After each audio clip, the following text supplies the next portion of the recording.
yan, nandito na tayo sa Catiglan Port. So kukuha na tayo ng ticket. Pero nakakuha na ako kanina ng Coast Guard na ticket para sa clearance. So yan, sige. Okay, so ayan, nakabayad na tayo. So mamaya pa ang travel. Bali 2,000 yung papunta lang ng Rojas. So ayan. So magkano kaya?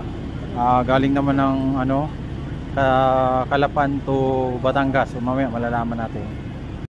Yan, so papasok na kami sa Oro. Sobrang delay yung ating biyahe.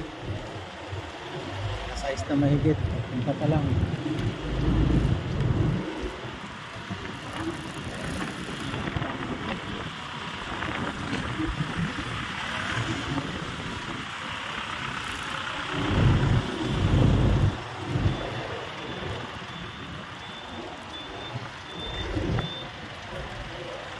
Lapit na kami doon.